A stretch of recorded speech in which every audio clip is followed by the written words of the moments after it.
Bonjour, on continue avec le redressement non commandé. Notre vidéo aujourd'hui porte sur le redressement double alternance.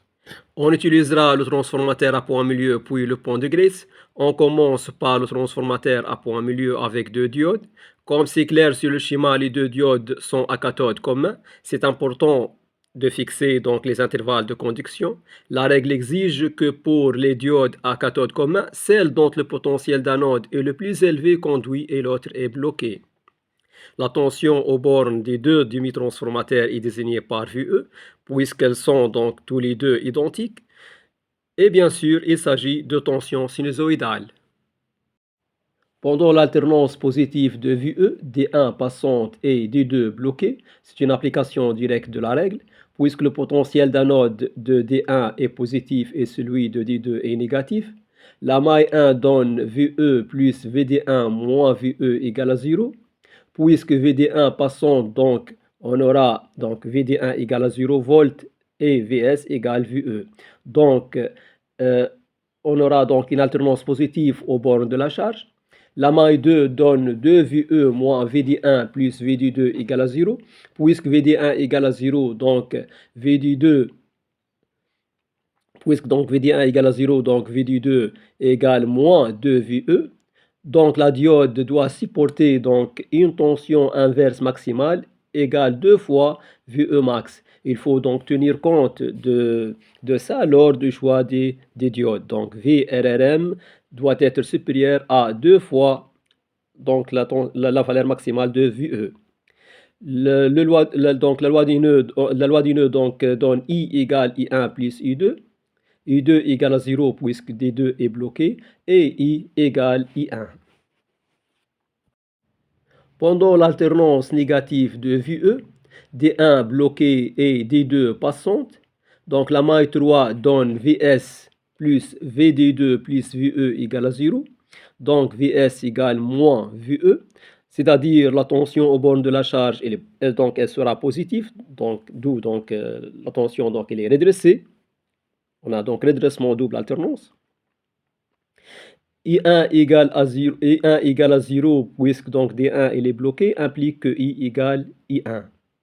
La maille 2 donc est avec VD2 égale à 0 puisque VD2, la diode D2 donc elle est passante, donc VD2 égale 0 volts, d'où VD1 égale 2 fois VE. Donc de nouveau, donc même la diode donc D1, donc chacune des deux diodes donc doit supporter en inverse une tension maximale égale 2 fois VE max. La valeur moyenne de la tension est le double de celle donc d'un redressement simple alternance, donc V moyenne égale 2 fois V max sur pi. Et avec charge résistive, donc le courant I égale Vs sur R, donc I moyenne égale 2 V max sur pi fois R. Et puisque donc l'allure de Vs au carré donc, est identique à celui de VE au carré, donc on aura donc Vs efficace la même que celle de VE efficace, donc V max sur racine de 2. Donc les diodes conduits par alternance, donc ID1 moyen donc, sera égal à la moitié de I moyen, donc il faut tenir compte donc, lors du dimensionnement des diodes. On passe au redressement double alternance avec pont de Graetz. Donc là, on a 4 diodes, D1, D2 à cathode commun et D3, D4 à anode commun. Pour les diodes à cathode commun, on a dit que celle dont le potentiel est le plus élevé conduit, l'autre est bloqué. Pour les diodes à anode commun, donc celle, c'est le contraire, donc celle donc dont le potentiel donc, du cathode est le plus faible conduit et l'autre est bloqué. Donc je répète, pour les diodes donc, à cathode commun, donc celle dont le potentiel est le plus élevé conduit, l'autre est bloqué. Pour les diodes à anode commun, donc celle dont le potentiel du cathode est le plus faible, donc conduit, l'autre est bloqué. Donc on aura quoi? Donc pendant l'alternance positive de VE, D1 passante, D2 sera bloqué, D4 passante et D3 donc bloqué. C'est une application directe de la règle. On passe donc aux lois de maille. Donc maille 1 donne Vs plus Vd1 moins Ve plus Vd4 égale à 0. Puisque Vd1 égale Vd4 égale à 0, on a donc D1 et D4 passantes. Vs donc sera égal à Ve. La tension donc au bord de la charge donc est positive.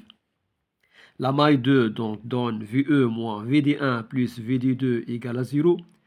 Puisque Vd1 égale à 0, donc on aura Vd2 égale moins Ve. Donc D2 comme D3 doivent supporter une tension inverse max égale Ve max. Et le courant donc suit l'équation différentielle Vs égale L fois dI sur dt plus Ri. Pendant l'alternance négative de Ve, D2 passante et D1 bloqué, D3 passante et D4 bloqué. Donc la maille 1 donne Vs plus Vd2 plus Ve plus Vd3 égale à 0. Avec Vd2 égale Vd3 égale à 0 volts, donc Vs sera égal à moins Ve. Et voilà, donc la tension au bord de la charge est toujours positive, même pour Ve négative. La maille 2 donc donne Ve moins Vd1 plus Vd2 égale à 0. Avec Vd2 égale 0 volts, donc Vd1 égale Ve. Et voilà, comme les autres diodes, donc D1 doit supporter donc en inverse une tension maximale égale Ve max. Pour le courant, donc on a donc la même donc équation différentielle. Et voilà donc la fameuse équation différentielle qu'on a résolue pendant donc la vidéo précédente. C'est inutile donc de reprendre tout.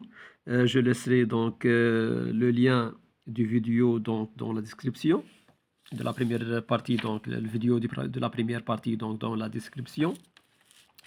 D'ailleurs, j'aurais dû supposer que elle est importante donc est suffisamment donc importante au point que le courant donc est parfaitement lisse.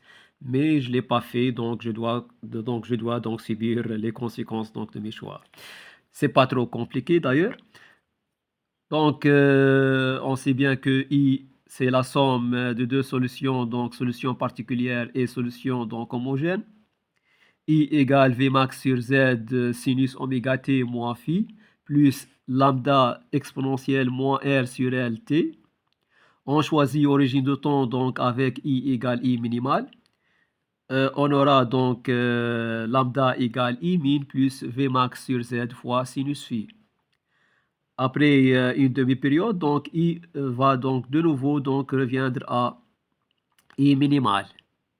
C'est-à-dire I min égale Vmax sur Z sinus phi plus, entre parenthèses, donc Vmax sur Z plus sinus, donc Vmax sur Z, donc sinus phi plus I min. On tire donc de tout ça, donc on tire donc I min égale Vmax sur Z sinus phi fois 1 plus exponentielle moins R sur 2LT sur 1 moins exponentielle moins R sur 2LT. Vu donc les allures donc des tensions, donc on aura donc comme le premier montage V moyen donc égale 2 fois Vmax sur pi et donc valeur efficace de Vs donc égale Vmax sur racine de 2. Et donc les courants donc direct moyenne traversant chaque diode donc seront égales à I moyen sur 2. On arrive à la fin de ce vidéo, donc n'oubliez pas de vous abonner pour recevoir donc les notifications lors des prochaines donc vidéos. Laissez un like donc si vous jugez que ce vidéo était utile et à bientôt.